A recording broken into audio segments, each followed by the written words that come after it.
नांदेड़ से सूरत के दरमियान चलने वाली खुराना ट्रैवल्स की बसों में गैर मामूली तौर पर माल बर्दारी की जा रही है, जिसकी वजह से सफर के दौरान मुसाफिरों को मुश्किलात का सामना करना पड़ रहा है। ट्रैवल्स में माल बर्दारी किए जाने की वजह से सूरत से नांदेड़ के 13 घंटे के सफर को पूरा करने के लिए 18 से 20 घंटे का वक्त लग रहा है, जिसकी वजह से बस में सवार मुसाफिरों को सफर की मुश्किलात बर्दाश्त करनी पड़ रही है। इस पूरे मामले पर रोड ट्रांसपोर्ट ऑफिसर तवज्जो देने के लिए तैयार नहीं है। इस वजह से आज इस गाड़ी से सफर करने वाले एक मुसाफिर ने अपने मसाइल से वाकिफ करवाने के लिए मीडिया का सहारा लिया। जैसे ही बस नांदेड़ पहुंची, यहाँ मीडिया नुमाइंदे भी पहुंचे और उन्होंने खुराना ट्रैवल्स में किस तरह मुसाफिरों के साथ साथ सामान की माल बर्दारी की जा रही है, इसको अपने कैमरों में कैद कर लिया।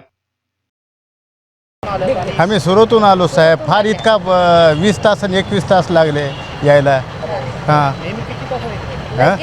देखिए, आम्ही जाताना इथून गेलो, इथं 6 वाजता गेलो तर तिथं 9:30ला मार्केटला पोहोचलो। हां त्याच्यात गाडीची लोड बघा, वरी लोड बघा, खाली लोड बघा, ह्याच्यामध्ये दुनियाचा लोड होऊन गेला। लेकरं आहेत मधामध्ये, लहान लेकरं आहेत, तकलीफ व्हायली तिथं लोकायला। इतका टाईम असते काय? सकाळी 9:30 पर्यंत यायचा टाईम आहे। किती गाडी गेल्या तर गेलेले आलेले आहोत आम्ही। हाँ, और बाद में 1 घंटे तक वहाँ पर गाड़ी लोडिंग करे। और अभी मेरे 11 बजे की शादी थी संतोष कांबले साहब चंद्रलोक में, तो वो तो मिस हो गई समझो। अब क्या करना, और छोटे छोटे बच्चे साथ में, खाना नहीं खाया अभी तक। ड्राइवर अभी क्या लोडिंग ही गाड़ी है, चलेगी कैसे, भागेगी गाड़ी? लोडिंग तो रहना फुल है, पूरी गाड़ी हिल रही है ऐसी ऐसी।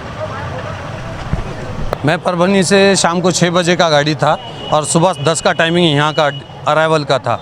और गाड़ी के अंदर लोड मिनिमम 1 आइचर का लोड ऊपर है और नीचे भी डिक्की में कम से कम आधी आइचर का लोड है। परभनी पे भी अनलोड हुआ कम से कम 16-17 डाक, उसका वीडियो क्लिप मैंने आपको व्हाट्सअप किया है।